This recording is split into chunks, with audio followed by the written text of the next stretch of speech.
found my fiancée passed out drunk at a college house party. That same night, a video hit my phone, her dancing half-naked between two guys, then following them into a bedroom. When I asked the host what happened before she passed out, he said, "I always thought the worst kind of night was the one where something slowly goes wrong. The kind that drips dread little by little." Turns out I was wrong. The worst night is the one that flips from normal to catastrophic in a single breath, like someone tore a hole in the floor under your feet and didn't bother warning you. That was the night I walked into a college house party I wasn't supposed to be at, looking for my fiancée, Ariel, who wasn't supposed to be there either. The situation was clear enough. Ariel had told me she was out with 3 co-workers for a quiet dinner. A small place near campus, nothing dramatic, nothing suspicious. She even sent a quick picture of a bowl of ramen and a half-crooked smile. I didn't need to question it. We'd been together for 3 years. Trust wasn't something I had to negotiate with her. At least, it used to be that way. The bet came when her location blinked off. Not once. Not twice. 3 times in 20 minutes. She blamed it on battery saver mode earlier that week, so I tried to force myself not to think about it. But when I called to check in, the call went straight to voicemail. 5 times. And when her best friend Mira texted me something that felt too rehearsed, "We're all good, she's with us." I finally asked the only question that mattered that night. If she was with them, why did Mira sound like she was distracted and out of breath? That was enough to get me in my car at 11 at night and drive toward the one part of town Ariel always claimed she hated, the frat street near the university. The road was flooded with people who looked like they'd been marinating in cheap beer and bad decisions for hours. Music bounced between houses, each one competing to see who could shake the windows harder. The house I stopped in front of wasn't even well lit. Just a strand of Christmas lights hanging like someone gave up halfway. But her location had pinged there briefly before dying completely. And her co-worker Coral, who wasn't supposed to be anywhere near a college party, had posted a blurry Instagram story with a suspiciously familiar couch in the background. I recognized the couch because Ariel used to complain about that exact pattern on her friend Nina's old place. A tacky geometric fabric that looked like someone designed it while drunk. The door wasn't even fully closed. I pushed inside and felt a blast of sweat-thick air hit me. The smell of stale beer, cheap perfume, and something burnt clung to the walls. People were packed everywhere, staircases, kitchen counters, even on top of old speakers. Eyes darted toward me as I stepped through the living room. Not because I looked threatening, but because I looked sober. Sober people are suspicious in houses like these. I didn't yell her name. I didn't push people aside. I just walked with purpose. When you're looking for the person you're supposed to marry, your body feels wired in a way that doesn't need noise. That's when I saw her. Passed out. On that exact ugly couch. One shoe missing. Hair stuck to her cheek. Dress rucked up in a way she'd never allow if she were conscious. And the worst part, not a single one of the 3 co-workers she claimed to be with was anywhere near her. My stomach didn't sink. It dropped like it was trying to punch through the floor. 2 guys on beanbags next to the couch were watching something on one of their phones and laughing. The volume wasn't high, but I could hear music in the background. And someone yelling encouragement. Then my own heart stopped for a beat, because in the video they were watching, I recognized the dress before I recognized the person wearing it. It was Ariel, dancing, stumbling, half lifting the bottom of her dress as she rocked between 2 guys I'd never seen before. The room in the video matched the hallway I'd just walked through. The lighting wasn't forgiving. Nobody looked like they were being subtle. And after 30 seconds of dancing, she followed the 2 guys toward a closed door like she was part of a routine she'd repeated 100 times. I didn't ask the guys to hand over the phone. They weren't the type to cooperate. They looked at me like I was interrupting a movie. One of them even tried to turn the screen away, as if he was doing me a favor. The host of the party, a tired guy named Brett with a mop of hair that couldn't decide what direction to point in, walked over and asked if everything was all right. He didn't sound annoyed. He sounded cautious, careful, like he'd seen moments like this spiral into violence. I told him that the woman on the couch was my fiancée, and I needed to know how she ended up like this. His expression shifted. People who run parties know when they're about to deal with fallout. He didn't try to defend her. He didn't try to lie. He looked at the couch, scratched the back of his neck, leaned closer, and said something I didn't expect. She didn't come with girls. She came with that guy she followed into the room. Words don't physically hit, but it felt like someone kicked my ribs from the inside. I asked where the guy was now, and Brett gestured toward the front porch, saying he thought the guy was getting ready to leave. That was all I needed to hear. I pushed through the crowd, ignoring the comments and side glances. People love watching drama they aren't involved in. It's like free entertainment. When I reached the porch, a tall guy with a buzz cut and a denim jacket was scrolling through his phone quickly, like he was waiting for a ride. He looked up just in time to see me, and something in his expression flickered. Not guilt, Not fear, but recognition. Not of me, but of the situation he knew was coming. I asked him straight out if he arrived with Ariel. It wasn't a soft question. It didn't deserve a soft answer. He nodded slowly and said she invited him earlier in the evening. I asked where they met. He said they'd been at another party before this one. That was the moment the night took its second turn. A second party. Another location she hadn't mentioned. Another lie. I didn't have time to process that new depth of betrayal because someone yelled my name from inside the house. I turned around and saw Mira, the same friend who had texted me earlier. She looked terrified. Not surprised. Terrified. That alone was enough to grab my attention. She rushed forward, whispering that the situation wasn't what it looked like, that everything had gotten out of hand, that Ariel didn't mean anything by it. That phrase alone was a small stab. What exactly was the it that she didn't mean? Before Mira could spin the story further, someone squeezed between us. Nina, the other coworker in their group. She wasn't drunk. She wasn't confused. She was furious. She said something completely different. She said she tried to stop Ariel from doing something stupid, but Ariel insisted she was blowing off steam. The contradictions between Mira and Nina were so sharp they scraped the air. And that's when the house suddenly quieted. A guy holding something in his hand approached me with uncertainty. In his palm was Ariel's phone. Cracked screen. Bent case. It had apparently been found near the backyard fence. Inside the case was a folded slip of paper, a receipt. Not a restaurant bill, not a bar tab, but a motel receipt, dated 2 hours before the party. That wasn't a misunderstanding. That wasn't an accident. That was intentional movement, secret movement, movement meant to stay hidden. I stared at it long enough for the noise in the house to fade into a dull hum. Everything else, the people, the music, the lights, all blurred out. The guy who found the phone backed away slowly like he knew he'd just triggered something unstoppable. The night had already broken once, then twice. Now it cracked completely. Ariel was still unconscious on the couch inside. People were whispering, some filming, some pretending not to. The guy she arrived with was still on the porch. Mira was panicking. Nina was confessing. And in my hand was proof that she hadn't spent the evening eating ramen with coworkers. She had spent it in a motel, with someone, and then ended up here, passed out, alone, humiliated, and caught. There was no point pretending the situation could be salvaged in that moment. But the night wasn't done with me yet. It had more to show, more to twist, more to break open. I walked back into the house, past the crowd, past the couches, past the whispers, and looked down at Ariel, my fiancée, lying there like a stranger I'd met by accident. The night wasn't over, not even close, and it was about to get worse. Much worse. The house didn't feel like a house anymore.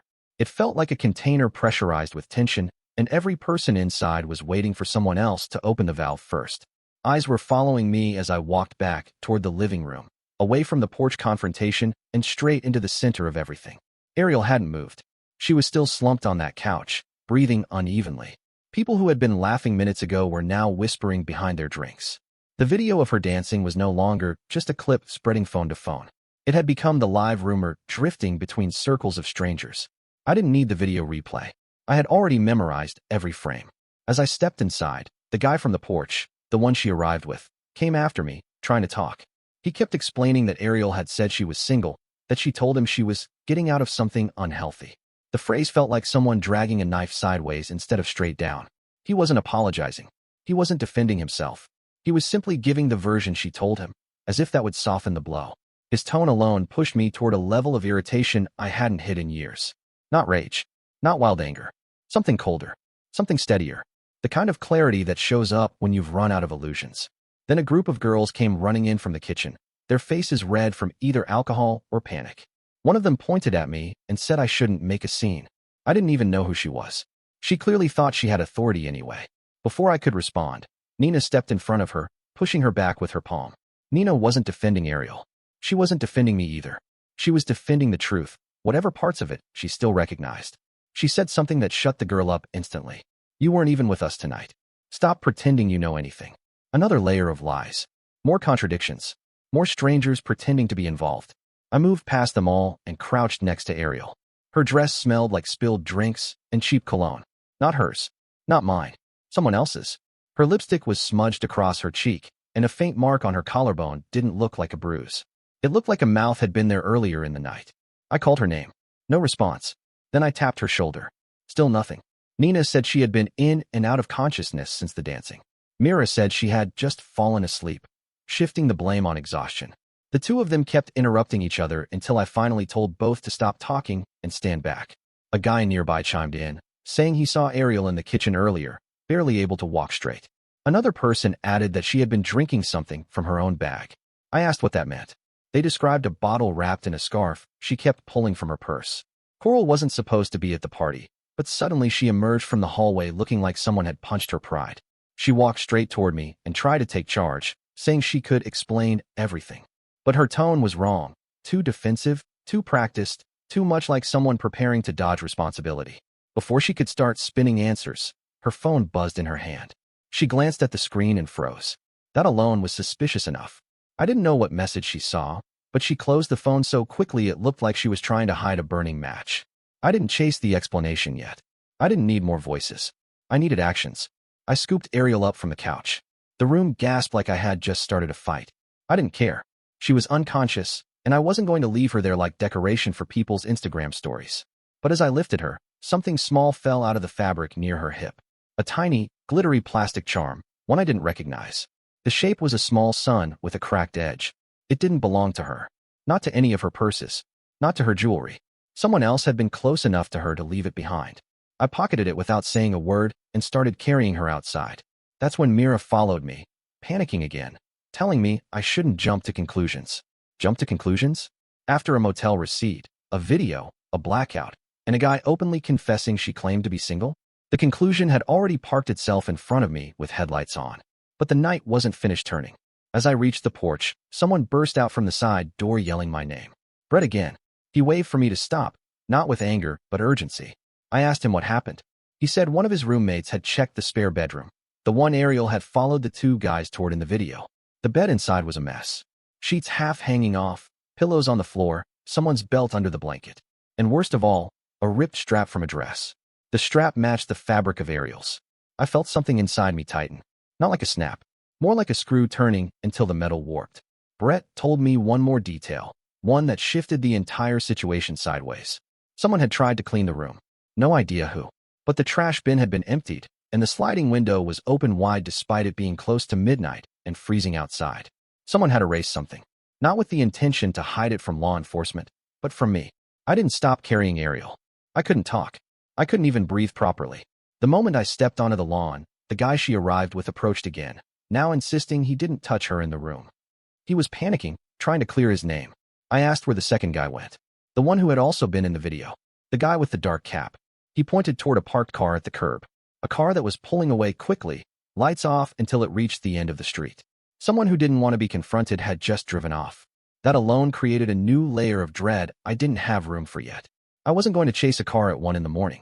The truth would come in pieces, and right now Ariel was dead weight in my arms, barely breathing. Just when I thought I had collected all the chaos the night had to give, another voice cut through the cold air. It was Troy, a mutual acquaintance. Not a close friend, but someone who always seemed to be nearby in our social circles. He stepped down from the porch, holding something in his hand. A small silver ring. Ariel's ring. The one she always wore on her right hand. Not the engagement ring. Another one. A sentimental piece from her grandmother. It had fallen near the back gate earlier, he said. He found it while people were searching for her phone. Her phone near the gate. Her ring near the gate. A motel receipt in her phone case. A guy admitting she arrived with him. A video of her dancing between two guys. A bedroom with torn fabric. A strap matching her dress. A second guy driving off. None of it pointed to confusion or misunderstanding. This was a pattern, and it wasn't a one-time mistake. I opened the car door and laid Ariel inside. Her breathing hitched, and she murmured something that didn't form words, just sounds. I leaned back, closing the door halfway, when someone tapped my shoulder. It was Nina again. She wasn't avoiding me. She wasn't defending Ariel. Her eyes were wet, and she was trembling from something she hadn't admitted earlier. She said tonight wasn't the first time something like this had happened. Ariel had been different for months. Reckless. Secretive. And that motel receipt wasn't from the first time she'd been in that part of town. Nina said she'd tried confronting her about it last week, but Ariel told her to mind her own life. Mira had been covering for her the whole time, lying for her when she couldn't cover herself. Then Nina lowered her voice and confessed one more piece of the night's timeline.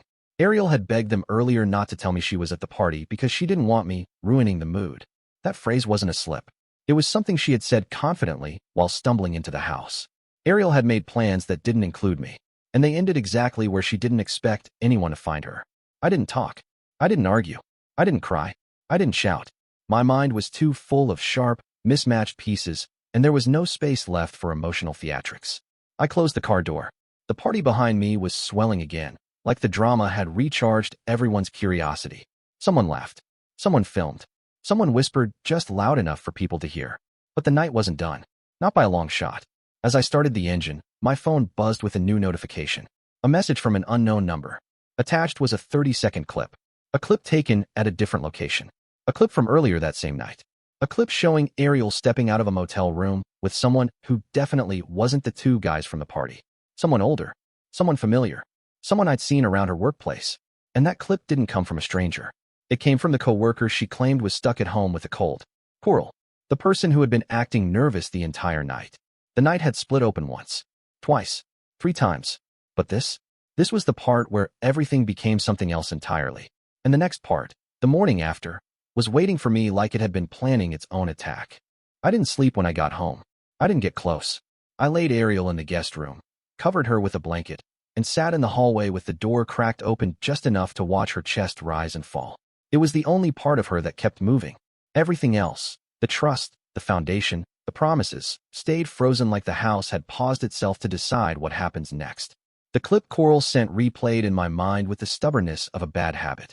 Ariel stepping out of a motel room with someone older, someone familiar, someone she shouldn't have been anywhere near unless she had a reason she never planned to share with me. The timestamp didn't lie. 30 minutes before she went to the first party. 90 minutes before the second. She wasn't drifting into mistakes. She was running a schedule. By morning, she was still unconscious. Her makeup had streaked across the pillow. Her hair smelled like someone else's cologne. Her phone was still cracked. I checked to see if she needed a doctor, but her breathing was steady enough. She wasn't in danger, just far away from the life she had promised we would share. At 8, someone knocked on the front door like they were pounding on a police interrogation window. I opened it and saw the last person I wanted to deal with this early, the guy from the porch, Ivan. He didn't look drunk anymore. He looked hungover in a way that made his guilt sit heavy on his shoulders.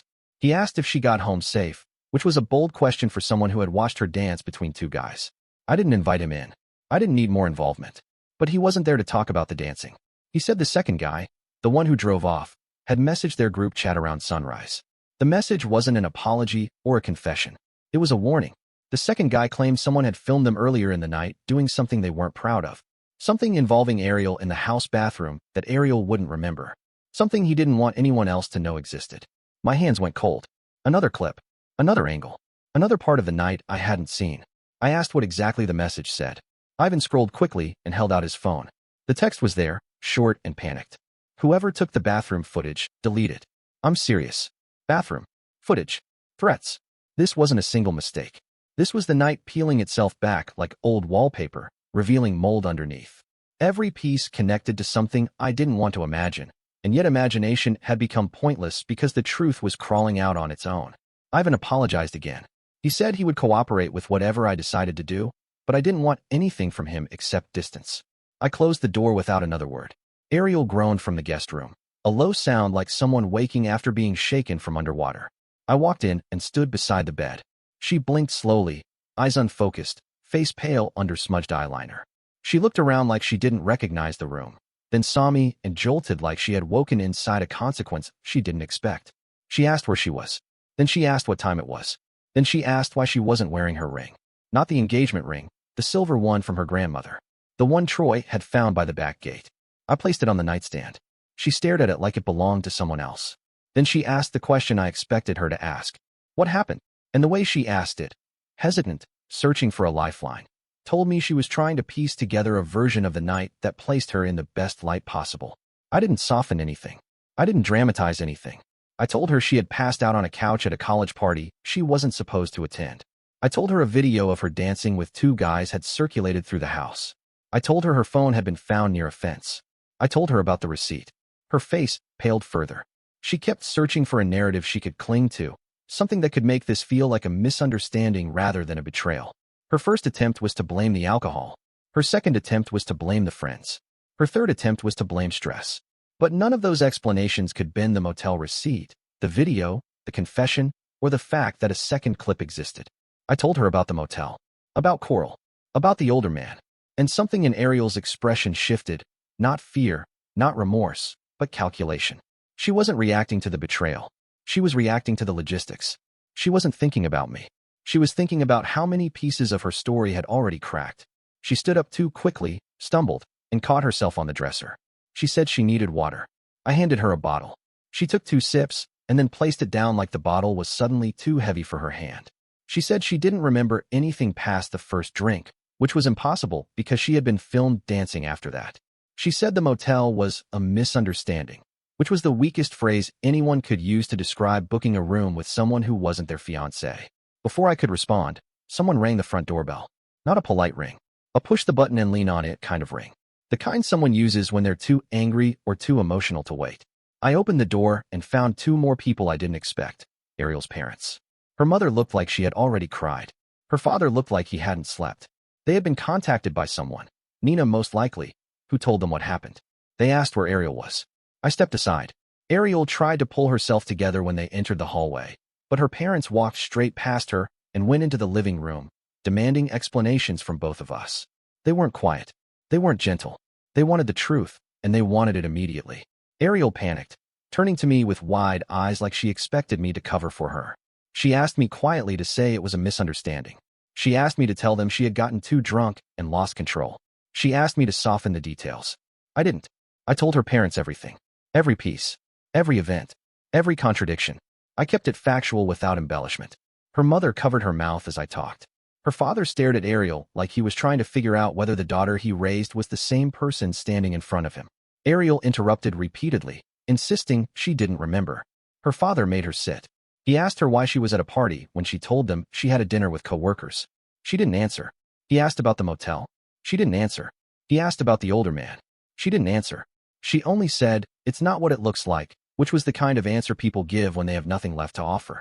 Her mother said a sentence that froze all 3 of us. "This isn't the first time, is it?" Ariel flinched. That flinch was enough. Her parents had suspected something. They didn't know the details, but they had felt the shift, the secretiveness, the excuses, the late nights she couldn't explain, the sudden need for space. The new coworker she spent too much time with. I realized then that I wasn't the only one being lied to. Ariel broke. Not with tears. With anger. She shouted that everyone was ganging up on her, that the night had gotten out of hand, that people always expected too much of her. She said she needed freedom. She said she felt trapped. She said the night wasn't her fault. Her father asked if she was planning to marry me while seeing someone else. She didn't answer. Silence can cut deeper than anything spoken. Then came the twist I wasn't expecting. Not from a stranger. From her mother. She asked why Ariel had been researching apartments in another neighborhood. She asked why Ariel had been asking about moving timelines. She asked why Ariel was planning something without telling anyone. Ariel didn't look surprised that her mother knew, which meant she had already made plans to leave. Not after the wedding. Not after a conversation.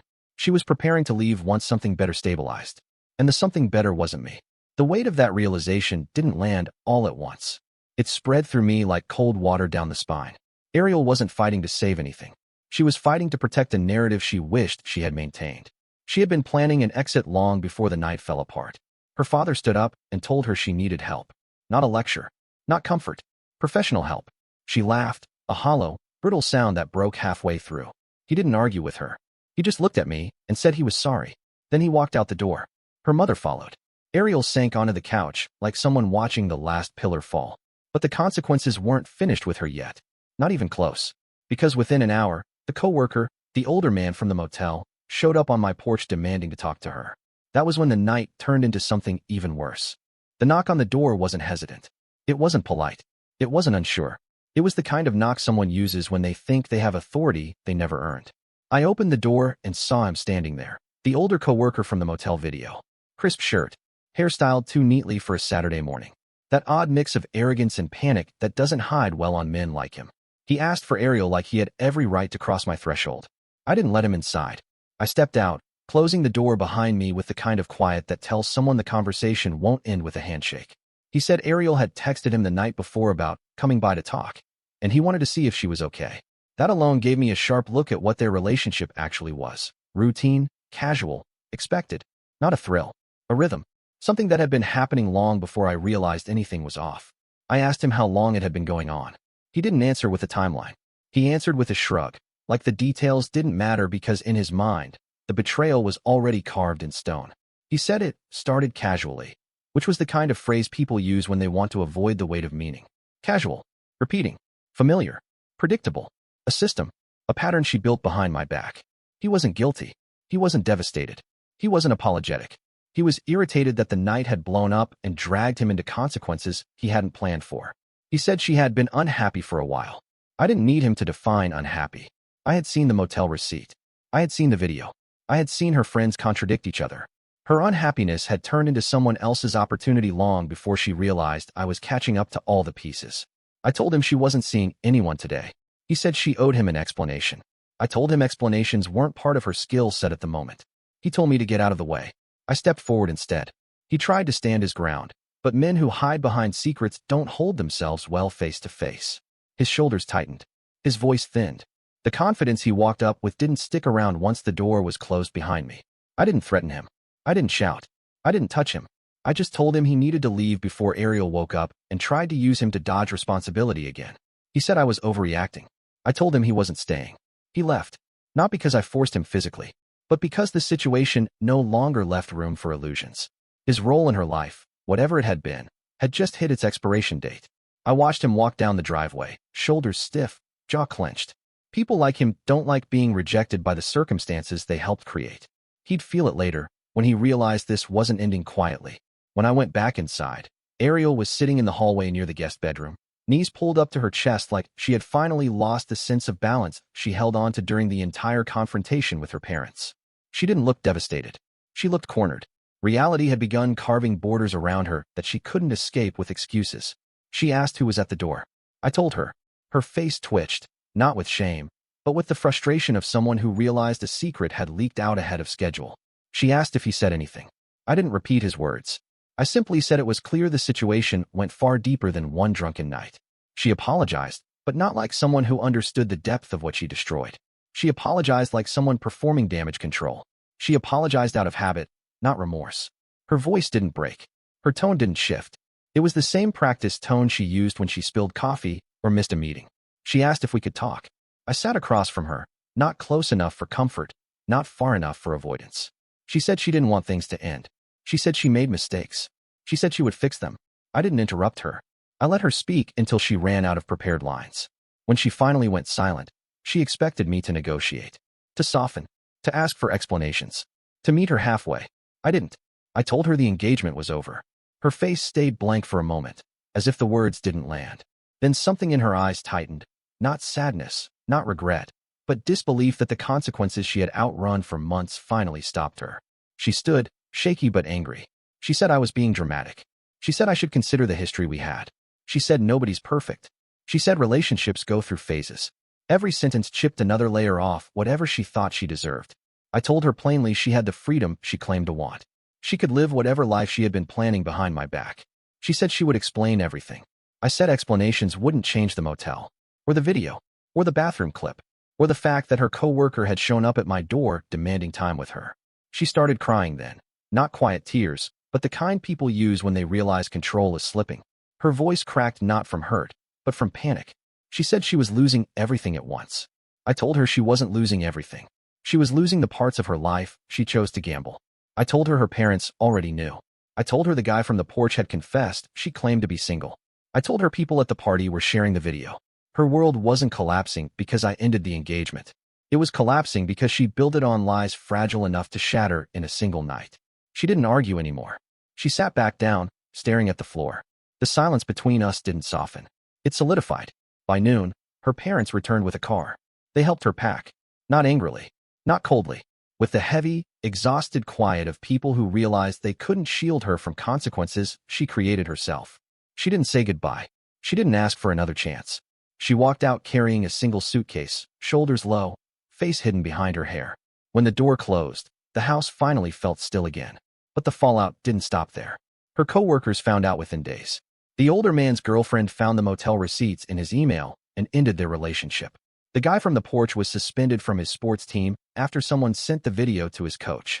Coral tried to deny she had lied, but eventually broke down and admitted she'd covered for Ariel's double life because she didn't want to lose her job referral. Their entire friend circle split down the middle, half blaming Ariel for the chaos, half pretending nothing serious happened. Ariel dropped out of her internship after the supervisor confronted her about the video. Her parents cut financial support until she agreed to meet with a counselor. The guy who fled the party disappeared from their social group completely. I didn't chase any of them. I didn't explain myself to anyone. I didn't broadcast the story. I didn't build revenge scenarios. I simply stepped back and let the consequences hit the people who had earned them. 3 months later, I heard through mutual friends that Ariel had tried applying for a job where one of the party guests worked. Her application was rejected, not because anyone was spiteful, because her behavior had become a cautionary story inside their circle, a reminder that secrets have the lifespan of wet paper. As for me, I didn't collapse. I didn't hide. I didn't drown in anything. I just rebuilt. Slowly. Simply. Quietly. Sometimes endings don't roar. They don't explode. They don't tear through the sky.